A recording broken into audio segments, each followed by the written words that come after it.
इसे ही निर्गुण ब्रह्म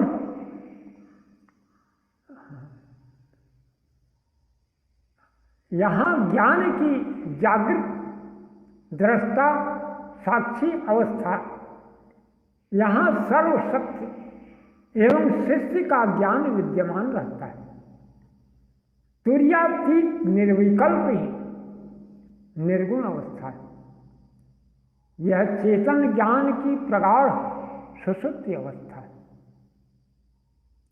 इसे ही निर्गुण ब्रह्म, निरंजन या निराकार ब्रह्म कहते हैं।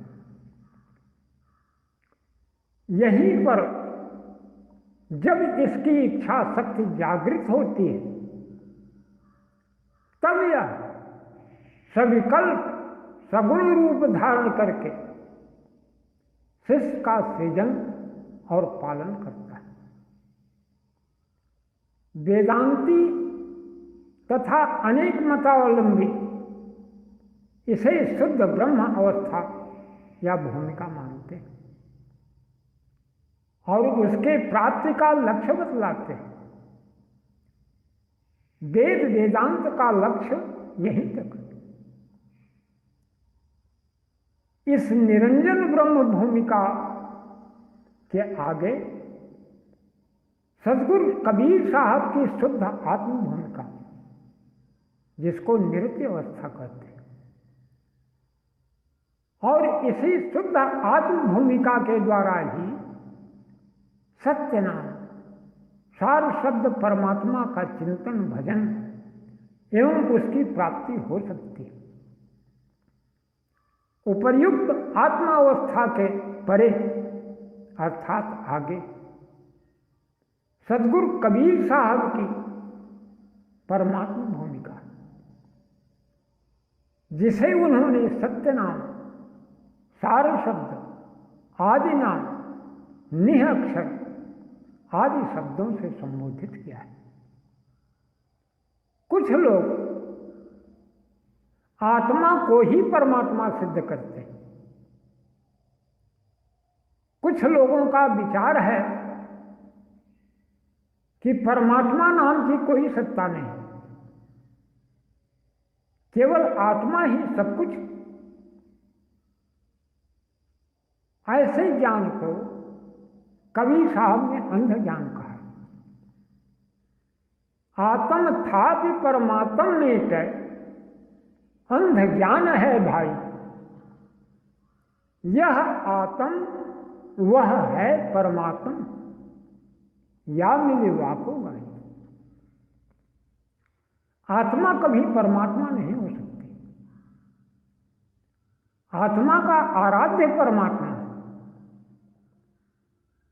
अतः आत्मा को परमात्मा मानना भ्रम और घोर अज्ञानता। सदगुरु कबीर साहब ने अपने सदग्रंथ बीजक में कहा है, जासो नाता आदि का बिसर गया सो ठौर, 84 के बस परा कहे और की और। यह साखी महाचेतन परमात्मा और चेतन आत्मा दो सत्ता का बोध करा रही है। आदि सृष्टि के पूर्व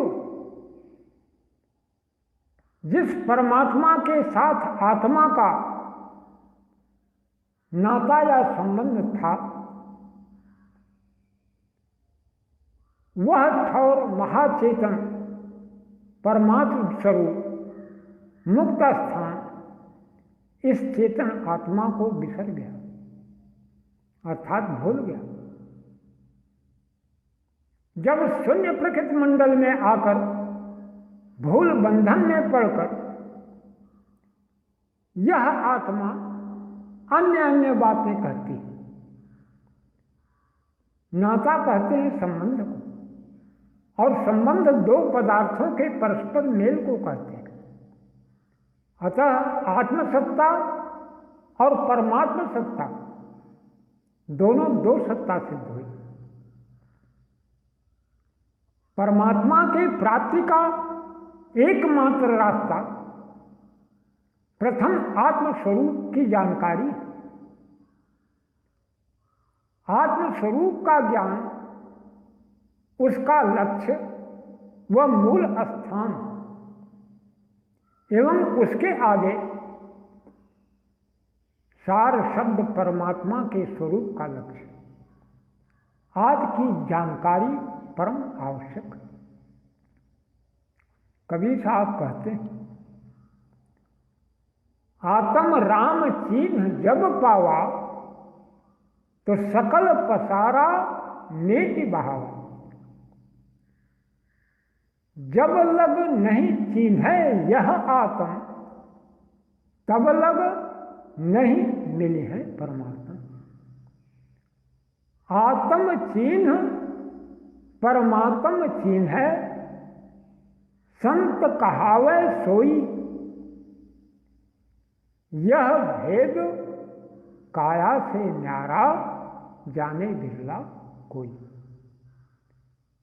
हमारे देश में अनेक मतांतर फैले और वे आत्मस्वरूप की जानकारी कराने का दावा भी करते हैं, लेकिन जब हम उनके अग्रगण्य गुरुओं के पास जाते हैं तो आत्मस्वरूप की जानकारी की जिज्ञासा व्यक्त करते हैं, तो वे हमें आत्मा के वास्तविक स्वरूप की जानकारी नहीं दे पाते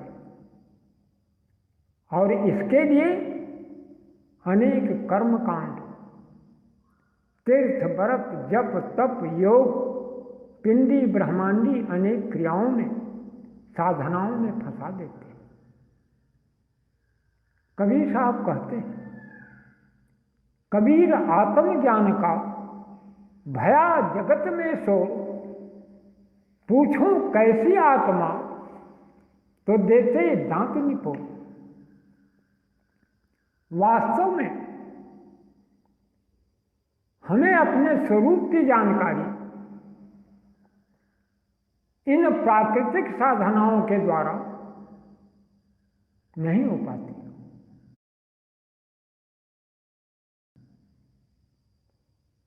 क्योंकि ये सब जड़ एवं शारीरिक,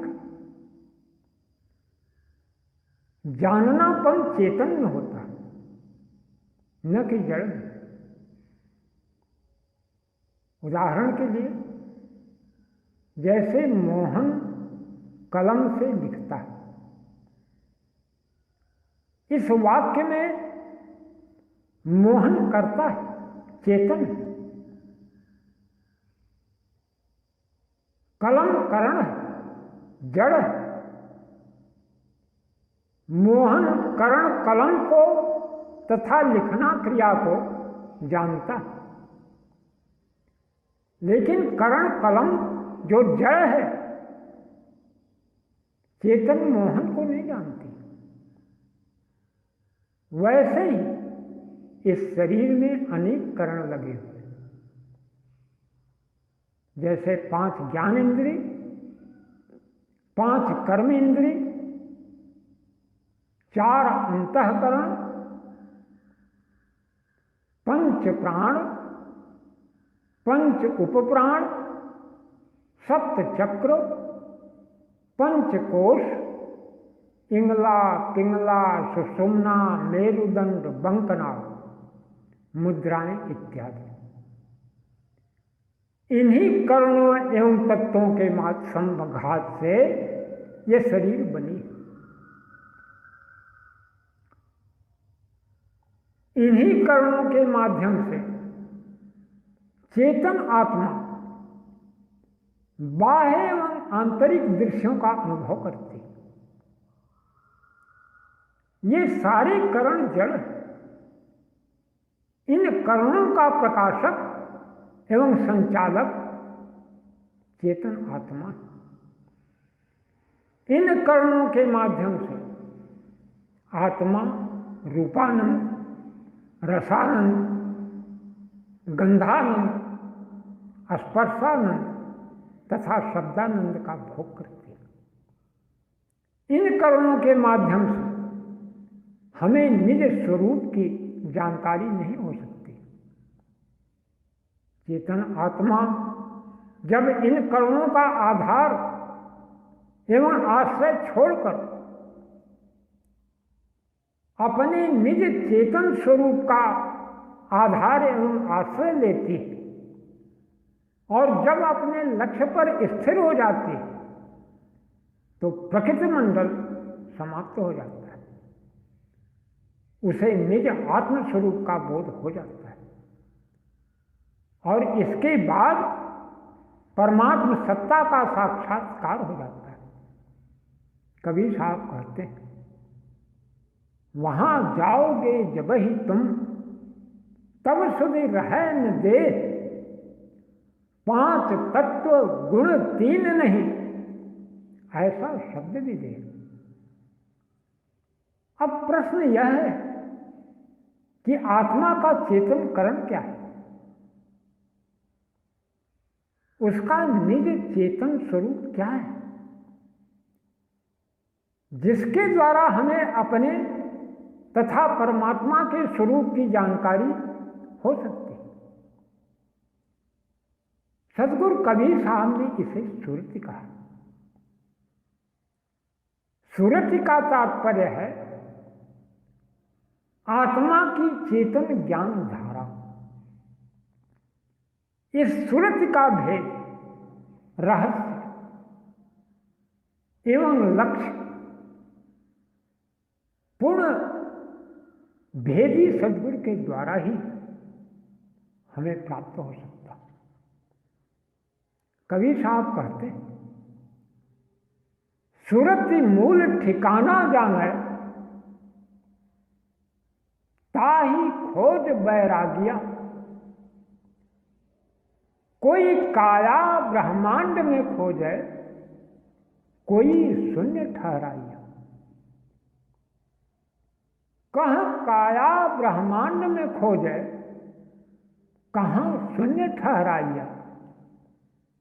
पिंड ब्रह्मांड दो से न्यारा, कहूं कैसे लख पाइया। सुरत से देख ले वह देश, देखत देखत दीखन लागे। छुट गए काल कलेश, अतः आत्मा एक चेतन सत्ता है। यह चैतन्य ज्ञानमय अकह अकार से शब्द रूप है। इसका वास्तविक भेद एवं लक्ष्य सच्चे भेदी संत सद्गुरु द्वारा ही मिल सकता है। उन्हीं के शरण में जाकर जिज्ञास उनकी प्रेरणा एवं कृपा द्वारा सद्गुरु लक्ष्य पर स्थिर होकर आत्मज्ञान प्राप्त कर सकता है और इसके बाद परमात्म स्वरूप की जानकारी कर सकता है। इसके अलावा अन्य उपाय नहीं। बोलिए सद्गुरु साहिब की।